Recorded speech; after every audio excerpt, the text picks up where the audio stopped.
He slapped the wrong woman and found out too late she outranked him. You ever see something happen in real life so fast, so raw, that for a second your brain just pauses, like it needs a second to catch up? That's what happened that Tuesday afternoon on Forest Avenue in Shreveport, Louisiana. It was hot, mid-August. Folks were outside, windows down, some grabbing lunch from the corner food truck parked across from the quick stop. Traffic was slow, people walking, kids laughing, music from somebody's speaker nearby, just regular life. Then the yelling started. "Hey, stop right there," a man's voice barked. A few heads turned. The voice had that tone. Not regular yelling, authority yelling. Officer Brad Timmons came stomping across the sidewalk like he owned the pavement. Short-cropped hair, mirrored sunglasses, hand already twitching near his belt. One of those guys who always seemed like he was trying to find a reason to be mad. The kind of cop who didn't ask questions before assuming the worst. And across from him? A woman, tall, calm, dressed in jeans and a loose navy tee. No visible badge, no weapons, just a phone in one hand and a bag of groceries in the other. She looked confused, like she didn't know who he was talking to, but she stopped. Brad didn't slow down. He closed the gap in seconds, his boots loud against the concrete. "I said stop," he repeated, louder now, stepping right into her space. "Let me see your hands." The woman raised both hands slowly, phone still in her grip. "Sir, I think you've got the wrong..." Smack. Nobody saw it coming, not even her. The sound echoed louder than it should have. Groceries hit the ground. The phone flew from her hand. A bag of oranges rolled into the street. Gasps. Silence. Then murmurs. "What the hell? Did he just hit her? Did you see that? She didn't do anything." Brad stood over her, chest puffed, still breathing heavy like he expected a fight. She held her cheek, still standing, still calm. Her eyes didn't well up. No screams, no insults. Just a long, deliberate blink, like she was making a mental note. Then she crouched, picked up her phone without looking at him, gathered what groceries she could, and walked away. Brad didn't follow. He adjusted his sunglasses, mumbled something about non-compliance, and turned to walk back to his cruiser like nothing had happened. He didn't even write up a report. Some people pulled out their phones. Others just stood there, frozen between shock and fear. Not of her, of him. A young man at the food truck muttered, "She gonna sue the hell out of him."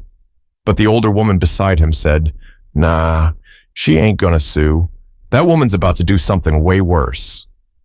And she was right. But nobody knew who she really was. Not yet.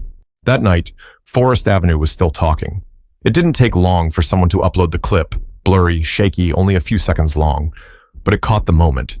Her calm, his hand, the slap, the stillness after. No yelling, no threats, just that silent fury in her eyes. The video made its way across group chats and Facebook feeds. Nobody knew her name, but people felt something about the way she walked off. It wasn't fear, it was control. Officer Timmons, on the other hand, slept just fine, or at least he pretended to. He wasn't worried. This wasn't the first time he'd been caught on video. Internal complaints never stuck to him. He had friends in the right places. His father had been a sergeant before retirement. Brad thought he was untouchable. Still did. By morning, he was back at the precinct, sipping bad coffee and laughing with two other patrolmen about that one chick who thought she was slick. "Did you see her face?" he chuckled, feet kicked up. "She froze like a deer. Classic." They laughed, but not everyone was laughing. Detective Tay Saunders sat nearby, trying not to react. He knew something Brad didn't. That woman? He'd seen her before, not recently, but enough to recognize the posture, the walk, the discipline. She wasn't just some random woman on the street. She was police, but not just police. She was internal affairs. Brad, oblivious, kept yapping. "You know what? Maybe I did her a favor.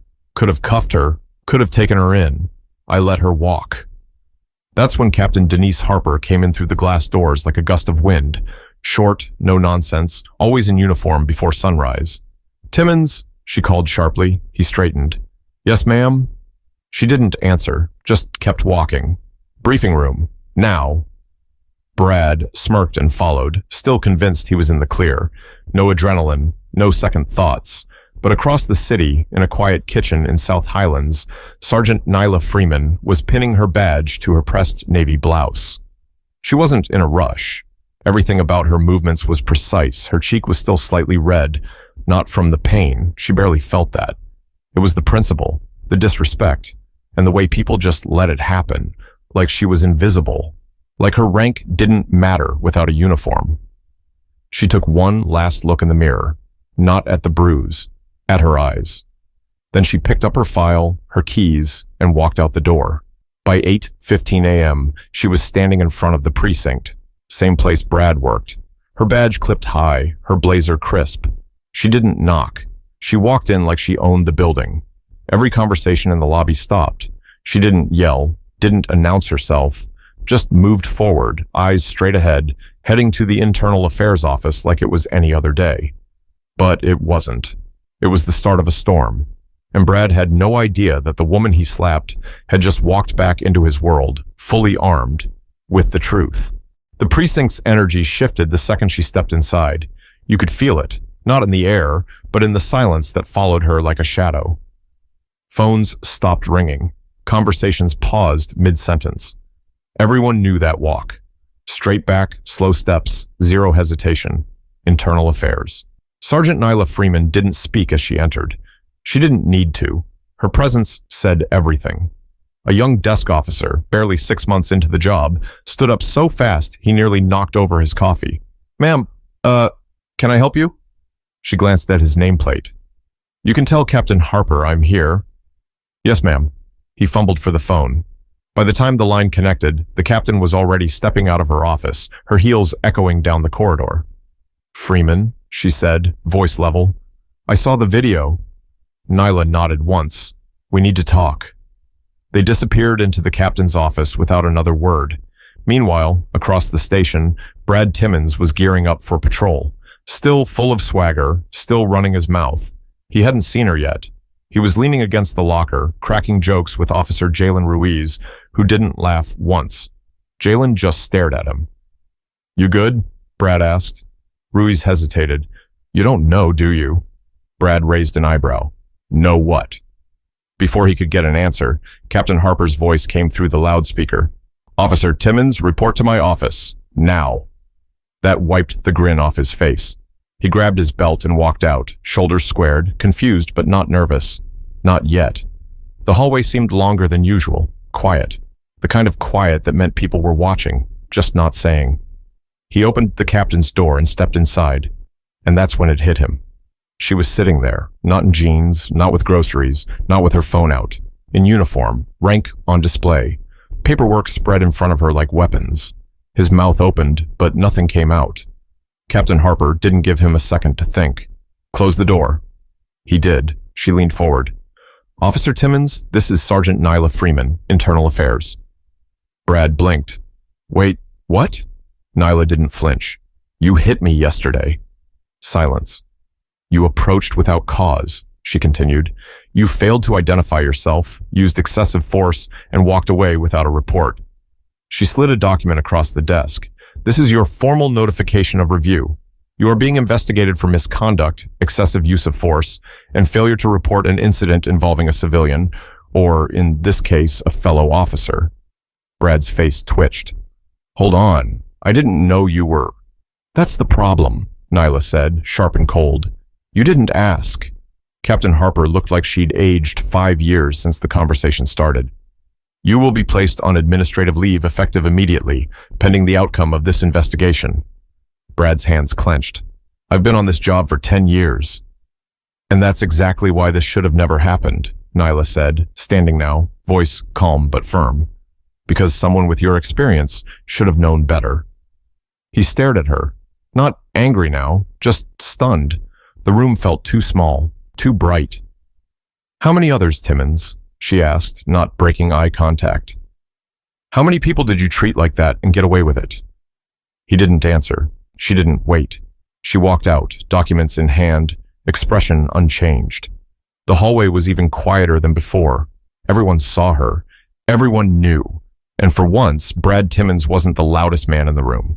But what he didn't know, what nobody in that hallway knew yet, was that this investigation would dig deeper than anyone expected. Internal affairs doesn't move fast, it moves quietly. While most officers thought Nyla's investigation would be a formality, maybe a few days of desk duty for Brad, some paperwork, and back to business, what they didn't realize was that Nyla wasn't looking at just one incident. She was looking at a pattern. By Wednesday afternoon, she had access to body cam logs, disciplinary records, complaint reports, dash cam footage, years of it. And the deeper she dug, the worse it got. One complaint from a young black man 3 years ago. Officer Timmons yanked me out the car without explaining why. Dismissed. Another, filed by a local nurse. He kept his hand on his gun the entire time he questioned me in front of my children. Cleared. A 17-year-old girl who said he made her sit on the sidewalk for 20 minutes while he ran her name even though she wasn't the driver. No body cam footage was ever submitted. Gone. Brad had a trail, the kind that got swept under the rug because nobody had the time or guts to pull it out into the light. Until now. One by one, Nyla called in witnesses. First up was Detective Saunders.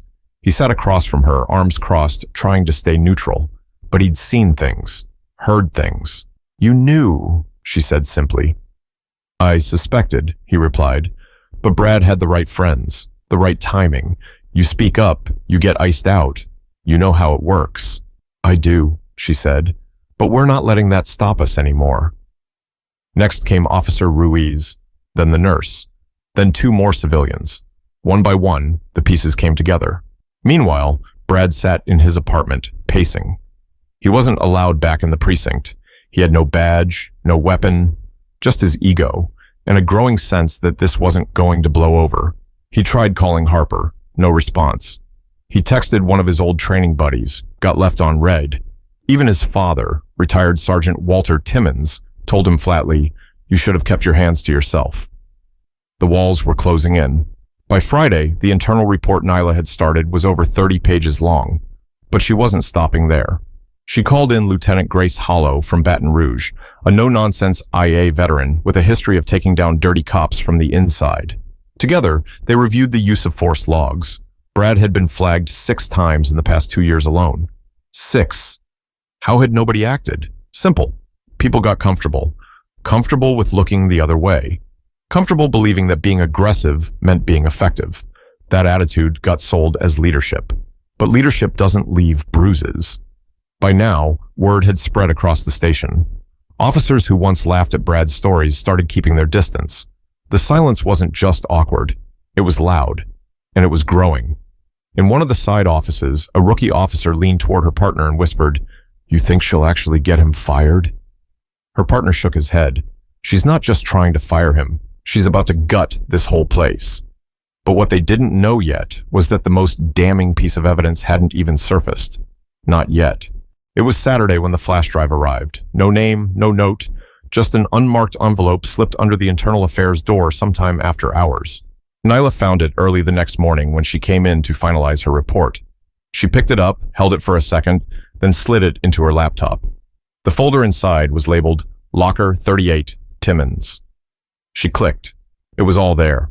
Videos, photos, cell phone footage, body cam clips that had somehow never made it to official logs, and then one file labeled Civic Center 2021. She clicked play. The screen lit up with dashcam footage.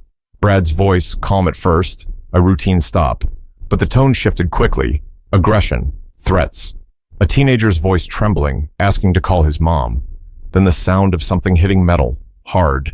The kid never filed, never followed up. But someone was there that day. Someone had seen it. Someone had kept a copy. That footage had been buried for almost 4 years. And now, it was in her hands. Nyla leaned back in her chair and exhaled slowly. It wasn't just about Brad anymore. It was about who had helped protect him, who had looked the other way, who had decided that silence was easier than accountability. She copied the contents and placed the drive in the evidence locker under sealed chain of custody. Then she called Captain Harper. "I need to speak to the review board," she said. "Today." Harper didn't argue. By noon, word had spread again, this time further than the precinct. An emergency meeting had been called. Brad was notified and told to appear. He arrived late, wearing a wrinkled dress shirt, eyes bloodshot from sleepless nights. His usual swagger was gone. The room was full. Captain Harper, the review board, two city attorneys, and Nyla, sitting at the end of the table with the flash drive in front of her like a loaded weapon. Brad looked around. This ain't protocol. Nyla didn't flinch. Neither is hiding evidence. You're not here to argue process, Officer Timmons. You're here to respond to facts. He tried to talk fast, tried to spin it like it was all exaggerated, misunderstood, politics. But nobody was listening anymore. Nyla plugged in the drive, played the footage. The room fell silent. Not just because of what they saw, but because it wasn't just that one clip. There were 7 more, each one worse than the last. Moments that told a story no one had wanted to tell out loud. When it ended, Brad just sat there. No words, no arguments, just silence. Then Lieutenant Hollow spoke. This is a pattern of behavior. It's targeted, it's abusive, and it's been protected by a lack of oversight. She turned to Harper. We're recommending full termination, loss of pension, and referral to the district attorney for potential criminal charges. Brad looked like he'd been slapped again, only this time by the system he thought worked for him. He stood up, mouth open, but no sound came out. Harper didn't look at him. She just nodded to the officers at the back. They approached quietly, respectfully. Bradley Timmons, you are hereby suspended without pay, pending termination and criminal investigation. Please surrender your badge and department-issued credentials. He hesitated, but the fight was gone. He reached into his coat, pulled out his badge, laid it down on the table. It didn't shine the way it used to. Nyla watched him walk out.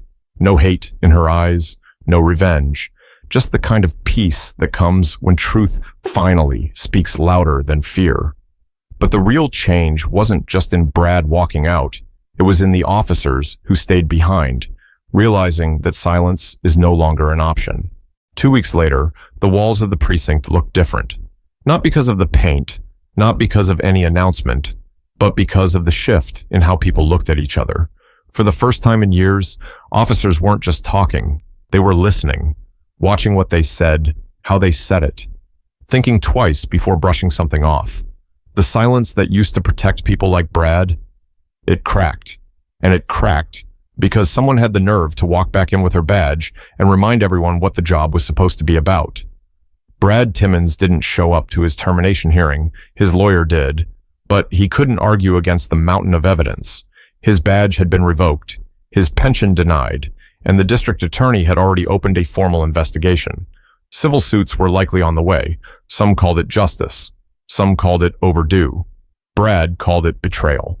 He sat in his apartment, blinds drawn, alone. His phone buzzed, but he stopped answering days ago. The same people who once patted him on the back now wanted nothing to do with him.